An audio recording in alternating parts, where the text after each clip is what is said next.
गोदेहमाना विदिष्टय्याः ब्रह्मतस्तहि मृत औषधम में कह दिया कि यह आपकी वाणी मेरे लिए दिव्य औषधि का काम कर रही है। लेकिन ये बात मेरी समझ में गुरुदेव नहीं आई। कौन सी बात समझ में नहीं आई? ये समझ में नहीं आई कि चूल्हे में आग जला दो, क्या ऊपर बटुलिया में उसका असर नहीं पहुंचेगा? ये बात समझ में नहीं आई। देह के ऊपर भार रखा जावे तो क्या उसका कष्ट उस जीव को नहीं होगा? तब उन्होंने, ब्राह्मण ने जवाब दिया, अहम जनो नाम चलिन पृथिव्या या पार्थिवा पार्थिवम कस्य हेतु तस्याप चांग्रो रंगस्तदाला दुदुस्तया या श्रद्धुम्बरांसा।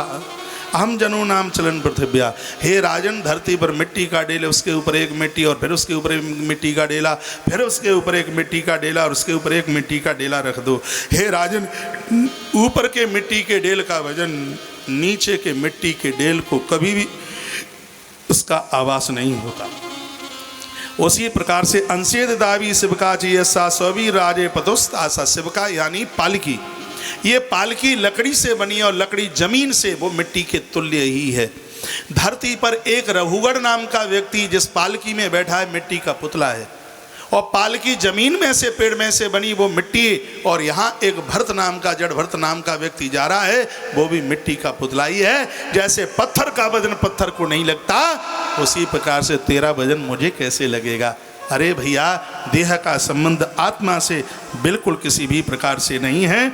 और जब इतना कहा तो चरण पकड़ लिए, कहा, गुरुदेव अब मैं कांप रहा हूँ, अब मेरा उद्धार कीजिए, कल्याण कीजिए। ये जीव संसार में आके कैसे भटक जाता है। तो उस समय भवाटवी का वर्णन है, वो बड़ा अद्भुत सुनाया। ये सुन लीजिए। यस्सा भवाट्याम षड्दस्वो बलात् सार्थस्य धनम लुम्पन्ति। हर व्यक्ति को 6 डाकू लूटने के लिए खड़े हैं। भगवान शुकदेव इस कथा को बहुत विस्तार पूर्वक सुना रहे हैं। क्या यस्मामि मे षण् नरदेव दस्यव सार्थम विलुम्पन्ति कुनायकं बलात् गोमाययो यत्र हरन्ति सार्थिकं प्रमत्तमाव्यस्य थोरकां ब्रकाः। 10-10 मिनट में 50-50 श्लोक चल रहे हैं। कथा का आनंद है इसमें। श्लोक बोल करके कथा जब होती है तो लगता है कि बात प्रमाणित हो रही है। भवाटवी का वर्णन, इस्माम इमं षण् नरदेव दस्यवा। हे परीक्षित, भवाटवी का वर्णन जिस समय सुनाया था और उस समय जड़ भरत महाराज बड़े गदगद हो रहे थे। वो कहते हैं, जीवात्मा इस मृत्यु लोक में व्यापार करने के लिए आया तो 6 डाकुओं ने उसको लूटना शुरू कर दिया, और जो 6 डकैत उसके पीछे पड़े तो भागता हुआ जा रहा है। प्रभु तभी तुलमंगरे कठोर दंसा कर दो पुयसद कच्चित गंधर्वपुरम प्रशंति कच्चित कच्वास रथोस्तुल्यम। भागता हुआ कभी किसी नगर में घुसता है, कभी पहाड़ पर भागता है, कभी पेड़ पर चढ़ जाता है। जीवात्मा को मान लिया जाए कि कहीं चौड़े खेत में सांप दिखाई दे जाए, और सर्प की तो दौड़ बहुत ज़्यादा होती है, तो आदमी क्या करेगा? यदि कहीं पेड़ दिखेगा तो पेड़ के ऊपर चढ़ेगा। कोई हिंसक पशु दिख जाए तो उसको देख करके वो पेड़ के ऊपर चढ़ेगा। सुखदेव भगवान सावधान करते हैं, कहते हैं, हे परीक्षित, 6 डकैतों को देख करके, और वह जीव व्यापारी बहुत जोर से दौड़ रहा था, कभी तो पहाड़ के ऊपर चढ़ा जाता। दिशो न जानाति रजस्वलाक्ष, 10 दिशाओं में घूमता हुआ और भटक रहा था, और कहीं भी उसको छिपने का साधन नहीं मिल रहा था। और 6 डाकू उसका पीछा कर रहे थे। चलन क्वचित कंटक संकलाल गिनक समाया यवास्ते। पामों में कांटे लग गए। पदे पदे व्यातर्वनिस्तया कुटुम्ब कैया भजनाया। उसके संग के जितने लोग थे और सब ने उसको छोड़ दिया।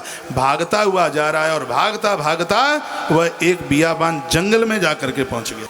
वहाँ उसने एक कुआं देखा। सुनिए, उस कुएं के किनारे उसने एक वृक्ष देखा, और उस पेड़ की डाली कुएं में गई थी। उसको लगा कि यही बचने का परम साधन है। परीक्षित जी, परीक्षित जी, परीक्षित इधर देखो, तो यही बचने का साधन है। सो वो डाली से लटक करके वो कुएं में धंस गया, कुएं में घुस गया। सुखदेव स्वामी कहते हैं, राजन सुनिए वो क्या हुआ। और वो जड़ भरत कहते हैं सुनिए क्या हुआ कि वो डाली पर जब उतर करके नीचे गया तो फण फैलाए हुए काला भुजंग सांप बैठा था कुएं में। व्यक्ति वो सोच रहा है कि नीचे जाऊंगा तो ये दंशन करेगा और मैं अब मरा। ऊपर देखा तो डाली को एक चूहे का जोड़ा कुतर कुतर कुतर कुतर काटता हुआ जा रहा है। डाली कटने वाली है। एक चूहे का जोड़ा, एक सफ़ेद रंग का था और एक काले रंग का था। वो डाली को काटने को जा रहा है और जीव परेशान हो रहा है, और उसी वृक्ष के ऊपर एक मधुमक्खी का छत्ता लगा हुआ है। इतने में वो 6 डाकू पहुंचे और उन्होंने पत्थर उठाया और मार दिया उस छत्ते में। छत्ता बिखरा और शहद की बूंदें टपकी। जीव का मुंह ऊपर की तरफ था, उस व्यापारी का मुंह, तो जैसे ही शहद की बूंद जिह्वा के ऊपर चल करके आई तो वो इस बात को भूल गया कि इस कुएं में सांप बैठा है और ये डाली कटने वाली है। वो इस बात को भूल गया। परीक्षित राजा ने कहा, गुरुदेव थोड़ा इस कथा को, इसके एक एक पंजर खोल खोल करके सुना दो कि वह व्यापारी कौन था और वो 6 डाकू कौन थे, ये पूरी बात बता दीजिए तो आपकी बड़ी कृपा होगी। तब सुखदेव भगवान कहते हैं, राजन परीक्षित, वो व्यापारी कोई और नहीं, ये शुभ और अशुभ कर्मों का भोगने वाला ये जीव ही इस मृत्यु लोक में, ये जीवात्मा, ये कर्म कुकर्म सदकर्म करने के लिए जीव धरती पर आया। 6 डकैतों ने काम क्रोध लोभ मोह मद मत्सर ने इसका पीछा किया।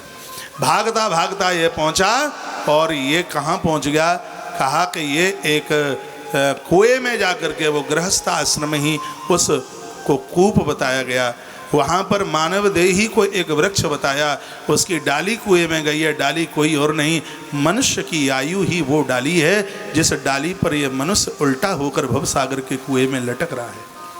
इस भवकूप में एक सर्प बैठा है, सांप कोई और नहीं, वो मृत्यु ही सांप है जो सबका दंशन करने वाली है। आयु रूपी डाली को चूहे का जोड़ा काट रहा है, जिसका एक का रंग है श्वेत और एक का रंग है काला। वो चूहे का जोड़ा कोई और नहीं है, दिन और रात ही चूहे का जोड़ा है जो आयु रूपी डाली को बराबर काटते जा रहे हैं। हर वर्ष जन्मदिन आता है, लोगों को खुशी होती है।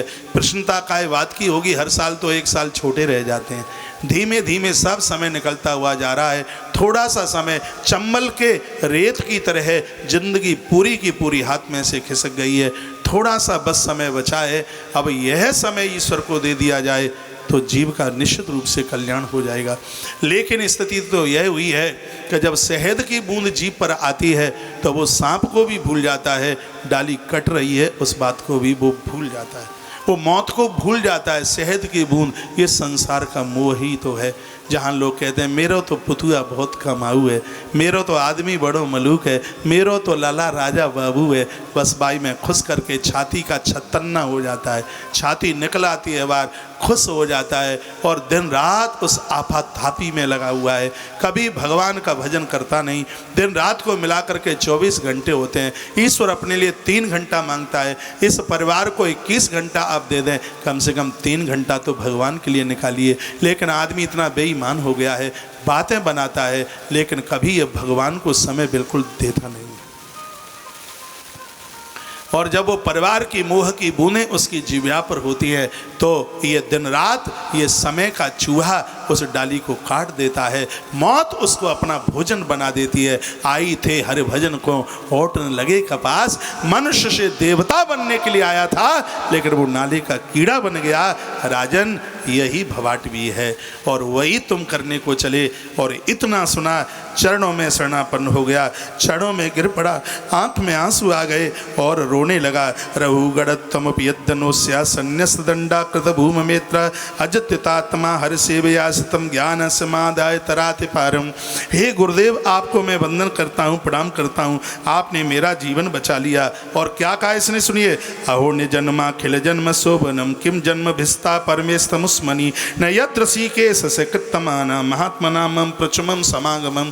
राजा रघुवर ने क्या कहा, सुनो सब, कान के ढपोला खोल कर सुन कर गए। उसने कहा मनुष्य जीवन बार बार नहीं मिलेगा। मनुष्य जीवन का सबसे बड़ा श्रेयस्कर धर्म यही है कि मनुष्यों को श्रेष्ठ महापुरुषों का संग कर लेना चाहिए। श्रेष्ठ महापुरुषों का यदि कोई संग कर लेगा तो मुझ जैसे अहंकारी और घमंडी का भी उद्धार हो जाएगा। ये रघुगढ़ बोले। रघुगढ़ कहते हैं अद्भुतम तत्चरणाब रेणु वस्तास्ता तो भक्त रुक्ष जो मला। महापुरुषों के चरणों में बैठे बिना व्यक्ति को कभी भक्ति नहीं मिल सकती, उसके ज्ञान की ज्योत जल नहीं सकती। भैया सत्संग चाहिए, महापुरुषों का साथ चाहिए तो ज्ञान की ज्योत जलेगी। और गुरुजी मैं आज से संकल्प लेता हूँ, चाहे छोटा हो, चाहे बूढ़ा हो, चाहे युवा हो, चाहे बच्चा हो, सबको मैं वंदन करूँगा, प्रणाम करूँगा। एक श्लोक रघुगढ़ ने बोला है, वो श्लोक मुझे और आपको अपने अंतस में उतार लेना चाहिए। रघुगढ़ ने कहा कि नमो महेद्भ्योस्तु नमः शिशुभ्यो नमो युवभ्यो नव आबटुभ्य ये ब्राह्मणा गाम भदूत लिंगान रंतस्ततेभ्य शिवमस्तुराज्ञाम। रघुगढ़ ने कहा नमो महेद्भ्यो, जो महान हैं उनको मैं प्रणाम करूँगा, जो शिशु हैं उनको प्रणाम करूँगा, जो युवा हैं उनको प्रणाम करूँगा, बटुभ्या जो ब्रह्मचारी हैं उनको प्रणाम करूँगा। ये ब्राह्मण गाम वधूत लिंगा, जो संत ब्राह्मण महापुरुष पूज्य लोगों को प्रणाम करेगा, आज राजा ने कह दिया उसका अंधकार समाप्त हो जाएगा, ज्ञान का पुंज जल जाएगा। ऐसी अद्भुत कथा का वर्णन किया। जो ब्रह्मज्ञानियों की शरण में जाएगा उसके यहाँ अविद्या ठहर नहीं पाएगी। ये रघुगढ़ ने अपना अंतिम शब्द, लास्ट का शब्द बोला। एक बार फिर निवेदन करूँगा, जो ब्रह्मज्ञानियों की शरण में जाएगा अविद्या उनके यहाँ बिल्कुल ठहर नहीं सकती। ऐसी अद्भुत कथा का वर्णन किया है। ऐसे लिखा है, आत्मन्य विद्या बहुविधा माँ भगतम त्वयावित परोक्षणम वचसा जीवलोक वाद्या या मनीषा कल्पता सो नांजसा प्रस्तलोक समाधिगम। महापुरुषों का समागम कीजिए, उनकी सानिध्यता में रहिए, महापुरुषों के साथ जीवन का निर्वहन कीजिए। अविद्या ज्ञान का नाम है। महापुरुषों का संग करेंगे तो जिंदगी में कभी अज्ञान टिक नहीं सकता। जैसे चिकने घड़े के ऊपर पानी नहीं टिकता है, उसी प्रकार से महापुरुषों का संग पाकर के हृदय में कभी अविद्या टिकती नहीं है। ऐसा अद्भुत ज्ञान सुखदेव भगवान ने राजा परीक्षित को और जड़ भरत जी ने यह ज्ञान राजा रघुगढ़ को दिया।